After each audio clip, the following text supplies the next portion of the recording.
Welcome to our channel English Avenue, where you improve your spoken English every day with listening practice, knowledgeable content, and inspiring stories that help you grow. If you are new here, make sure to subscribe and turn on the notification bell so you never miss our powerful and informative videos. Today, we bring you the inspiring life story of one of the greatest visionaries the world has ever seen, Dr. APJ Abdul Kalam, a man who went from selling newspapers as a child to becoming the 11th President of India. A scientist, a leader, a teacher, and above all, a true humanitarian, he dedicated his entire life to the progress of his country. Unlike most politicians, he became the president not because of power or money, but because of his honesty, intelligence, and love for the people. He was a man of simplicity, a philanthropist, and a source of motivation for millions. Abul Pakir Jainulabdin Abdul Kalam was born on the 15th of October 1931 in a small town called Rameswaram in Tamil Nadu, India. His family was poor, but they were known for their honesty and kindness. His father, Jainulabdin, was a simple boat owner and an imam at the local mosque. He was a deeply spiritual man who believed in hard work and discipline. His mother, Ashiama, was a kind-hearted woman who would often feed poor people in their neighborhood, even when they didn't have enough for themselves. Kalam was the youngest in his family, with 4 brothers and 1 sister. Despite their struggles, his parents always taught their children values of honesty, kindness, and respect for others. But life was not easy. Since they were not rich, young Kalam had to start working from an early age. He would wake up before sunrise to help his cousins sell newspapers. Imagine a little boy, barely 10 years old, waking up in the cold mornings, running from one house to another just to earn a few coins. But he never complained. Instead, he loved his job because it allowed him to read newspapers and learn about the world. Even though his family was poor, Kalam was rich in dreams. From a young age, he was fascinated by the sky, stars, and planes. He wanted to become a pilot and fly high like birds. But he didn't know how difficult that journey would be. Kalam was an extremely bright student. He studied at Schwartz Higher Secondary School, where he developed a deep love for mathematics and science. However, life was not always fair to him. One day, when he was just a child, something happened that left a deep impact on him. At school, he had a close friend who was a Brahmin, a higher caste in India. They often sat together in class. But one day, the teacher insulted Kalam and asked him to sit at the back of the class just because he was a Muslim. This was a painful moment for young Kalam. He couldn't understand why people treated others differently based on religion. But something amazing happened. His friend's father, a Hindu priest, heard about this incident and was very angry at the teacher. He told the school, "No child should be treated differently because of religion or caste. Education is for everyone." Because of this, the teacher apologized and never discriminated against Kalam again. This moment shaped Kalam's entire life. It taught him that knowledge and kindness were greater than any religion. Another challenge Kalam faced was lack of electricity at home. His family was too poor to afford lamps, so he studied under a kerosene lantern every night. Even when the light was dim and smoke filled the room, he never gave up. His hunger for knowledge was stronger than any difficulty. His teachers noticed his hard work and intelligence. One of his teachers, Siva Subramania Iyer, was especially important in his life. He taught science and always encouraged Kalam to dream big. One day, he took Kalam to the seashore and explained how birds fly. That lesson made young Kalam even more determined to study aeronautics and become a scientist of the sky. Even though Kalam was brilliant, his family did not have enough money to send him to higher studies. He knew he had to work extra hard if he wanted to achieve his dreams, so he continued selling newspapers, helping his family, and studying at the same time. But life tested him again and again. There were days when he had no proper food, no proper books, and no support except for his own determination. Yet, he never gave up. One thing that kept him strong was his mother's love. She always told him, "If you want something, work for it. God helps those who help themselves." These words became his life philosophy. After completing school, Kalam wanted to study engineering. He knew that if he wanted to work with planes, he needed to learn science and technology. His first step was to join St. Joseph's College in Tiruchirappalli, where he studied physics. Even here, he continued to struggle financially. But he didn't just study for himself. He wanted to help his country, his people, and every poor child who had dreams but no opportunities.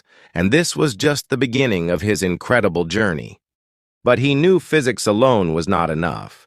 He wanted to learn about aeronautics, the science of airplanes and rockets. However, life was not easy. His family was still poor, and he had to manage his studies and expenses on his own. He would often skip meals just to save money for books, but hunger never stopped him. While most students complained about studies, Kalam was grateful for every book, every lesson, and every opportunity to learn. He would sit for hours in the library, reading about airplanes, rockets, and the great scientists of the world. Kalam knew that if he wanted to work with planes, he had to study engineering. His dream was to get admission into Madras Institute of Technology, MIT, one of the most prestigious engineering colleges in India. But there was a big problem. The fees were too high. His father could not afford it. For a moment, it felt like his dreams were over before they even started. But then, something incredible happened. His sister Zora saw his pain and decided to help. She sold her jewelry to arrange money for his admission. She told him, "This is not a sacrifice. This is an investment in your future. One day, you will make us all proud." With her help and support, Kalam finally joined MIT, where he studied aeronautical engineering. This was the first step towards his dream. But getting into MIT was just the beginning. The real struggle started now. MIT was not easy. The students there were the best of the best, and competition was tough. Kalam worked day and night, trying to prove himself. One day, his professor, Kotahari Narayana, gave him a tough project to design a small aircraft model within a short deadline. He told Kalam, "If you fail this, you will not be able to become an aeronautical engineer." Kalam was shocked and scared, but he knew that this was a test of his future. He worked tirelessly, skipping meals and sleep. Day after day, night after night, he worked on the project. Finally, after many sleepless nights, he completed the project.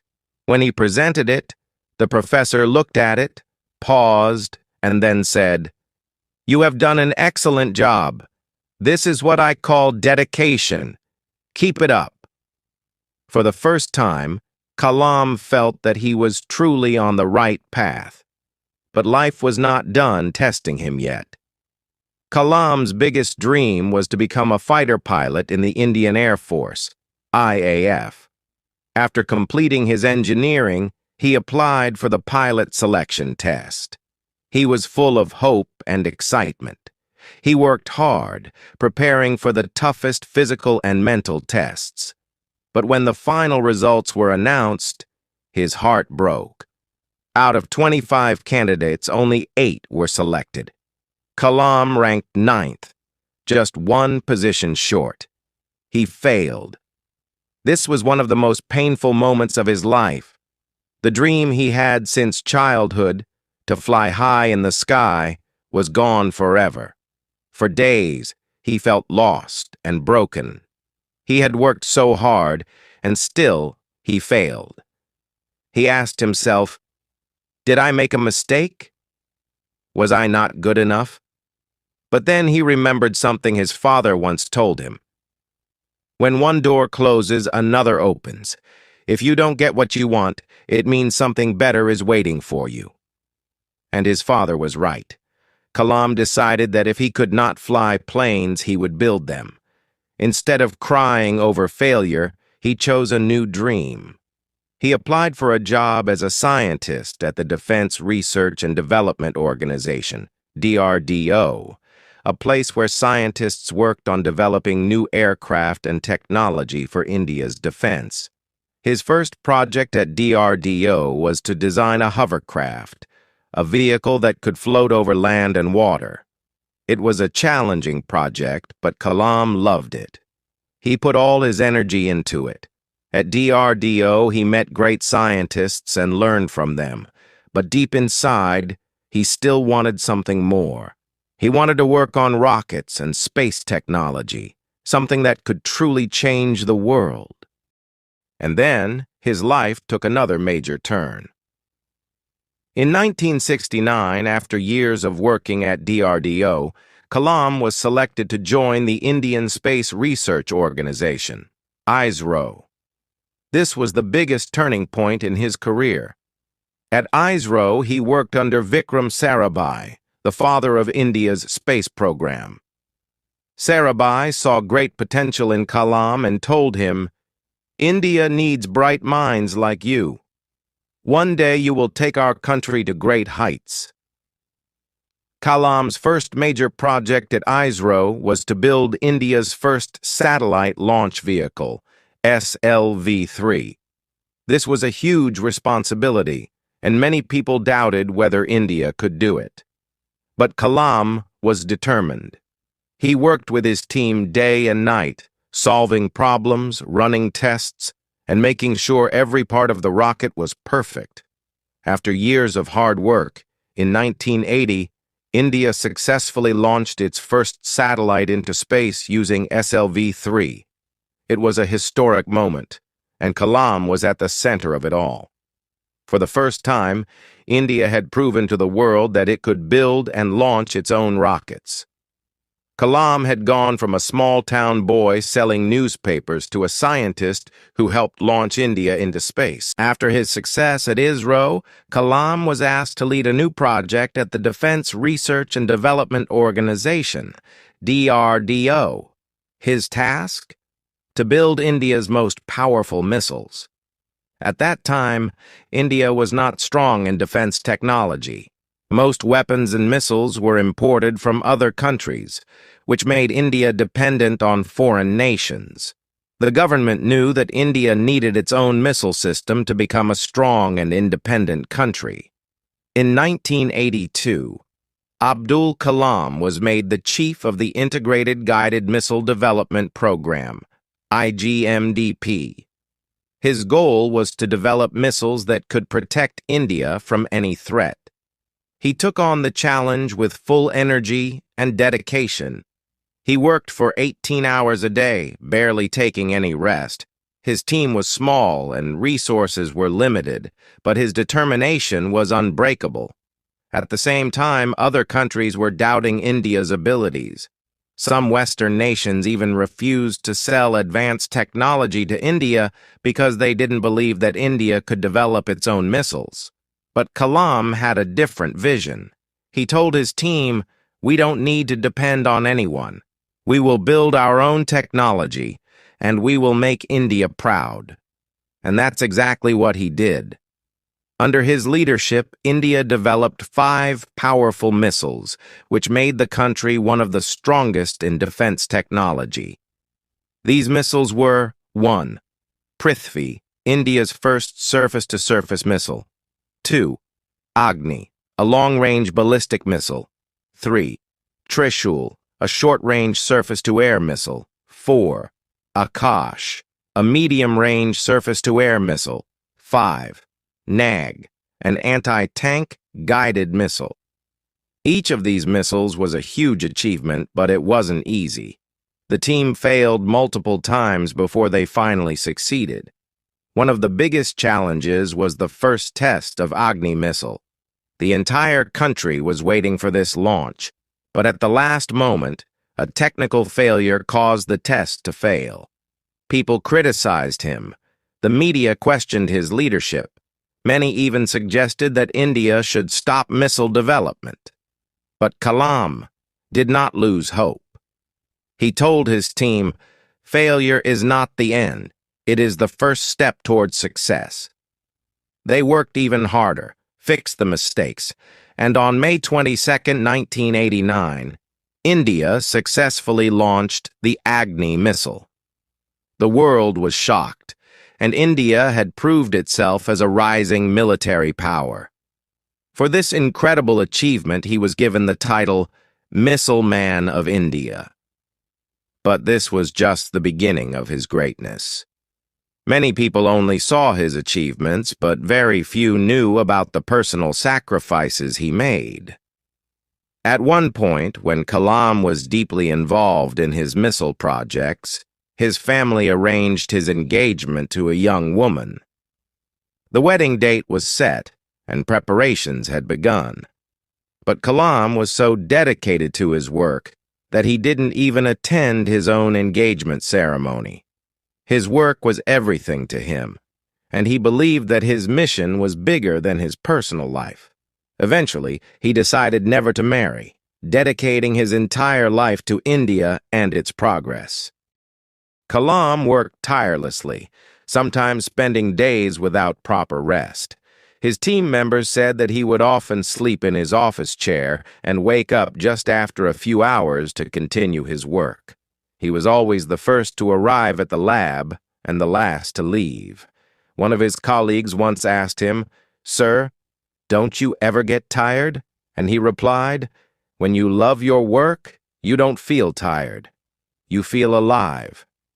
Kalam's genius was recognized worldwide. Scientists from around the world admired his brilliance and dedication. One day, he received an offer from NASA, the world's most advanced space agency. They wanted him to join their team, and they were ready to give him the highest salary ever offered to an Indian scientist. Most people would have accepted such a prestigious job without hesitation. But Kalam refused the offer. This decision proved that his love for India was greater than money, fame, or comfort. One of Kalam's greatest achievements was the Pokhran-2 nuclear tests in 1998. At that time, India was not recognized as a nuclear power, and many powerful countries pressured India to stop nuclear testing. But the Indian government, under Prime Minister Atal Bihari Vajpayee, secretly planned a nuclear test, and Kalam was the chief scientist leading the mission. The test had to be executed in complete secrecy because the U.S. and other countries were watching India through satellite surveillance. Kalam and his team worked underground, making sure no one could detect the operation. Finally, on May 11, 1998, India successfully tested 5 nuclear bombs in Pokhran, Rajasthan. The world was shocked. India had become a nuclear power. When journalists asked Vajpayee how India achieved this, he proudly said, "The credit goes to Dr. APJ Abdul Kalam and his team." This moment was a turning point in India's history, and it made Kalam a national hero. In 2002, something extraordinary happened. The Indian government decided that Abdul Kalam should be the next president of India. This was a completely unexpected moment. Most presidents before him had been politicians, but Kalam was a scientist. He had never been part of politics, and he didn't have any personal ambitions for power. Yet, the people loved him. They had seen his dedication, his honesty, and his vision for India. So when his name was announced for the 11th President of India, millions of people across the country celebrated with joy. And on July 25th, 2002, he officially became the President of India.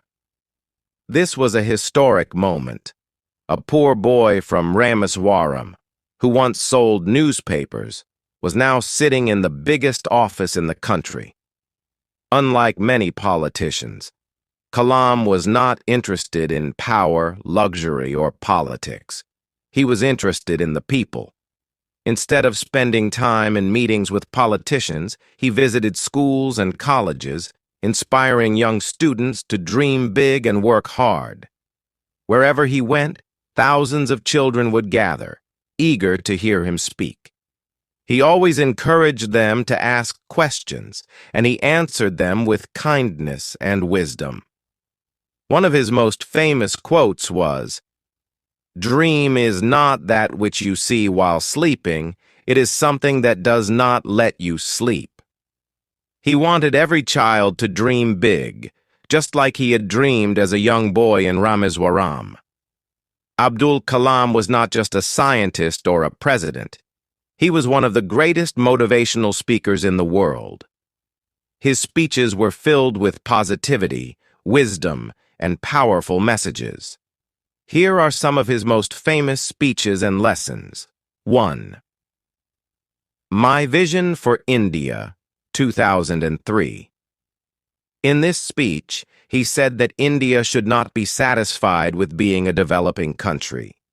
It should become a global leader. He talked about 3 visions for India. Freedom. India should never allow any country to dominate it. Development. India must focus on becoming an economically and technologically advanced nation. Strength. A strong India can only be achieved if the people work hard together. 2. You are the creators of the future.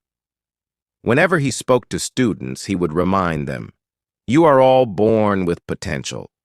Never let small failures stop you. Each failure teaches you a lesson. Keep learning, keep growing, and never give up. The power of youth. He always believed that the youth of a nation determine its future. In one of his speeches, he said, "My message, especially to young people, is to have the courage to think differently, to invent, to travel the unexplored path, and to conquer the impossible." These words inspired millions of students, and even today, his speeches are watched and shared across the world. Abdul Kalam received countless awards and honors, both in India and abroad. Some of the most prestigious ones include Bharat Ratna, 1997, India's highest civilian award; Padma Vibhushan, 1990, India's second highest civilian award; Padma Bhushan, 1981, India's third highest civilian award; King Charles II Medal, 2007 UK, for his contributions to science; Hoover Medal, 2009 USA, for his humanitarian work; Von Braun Award, 2013 USA, for his achievements in space science. He was also given honorary doctorates by more than 40 universities worldwide. His achievements were not just recognized in India, the entire world respected and admired him. One of the most incredible honors was given to him by Switzerland.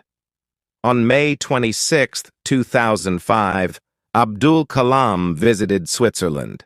The country was so impressed by his knowledge, wisdom, and personality that they declared May 26th as Science Day in his honor. Even today, Switzerland celebrates this day in his memory, recognizing his contributions to science and humanity. Even after his presidency, Kalam continued traveling, teaching, and inspiring people.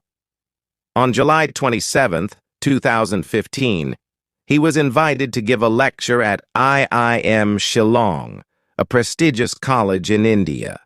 As he stood in front of hundreds of students, he spoke his final words.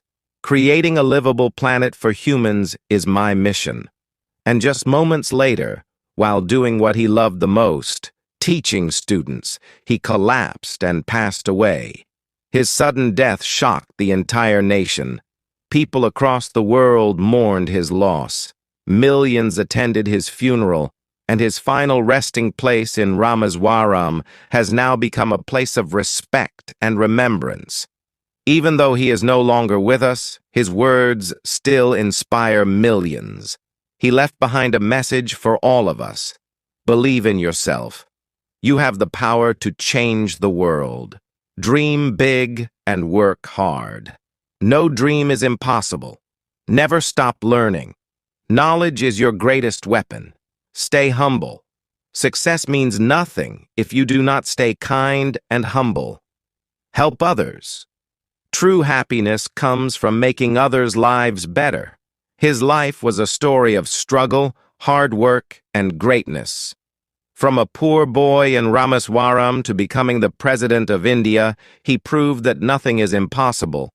Today, Abdul Kalam is not just a name. He is a symbol of inspiration, dedication, and greatness. His books, like Wings of Fire, Ignited Minds, and You Are Born to Blossom, continue to guide young minds across the world. His teachings will never be forgotten. His life proves that one person can truly change the world. So let's honor his memory by following his advice, dreaming big, and working hard to make the world a better place. As he once said, "Don't take rest after your first victory, because if you fail in the second, more lips are waiting to say that your first victory was just luck." Let's keep moving forward. Let's keep inspiring the world.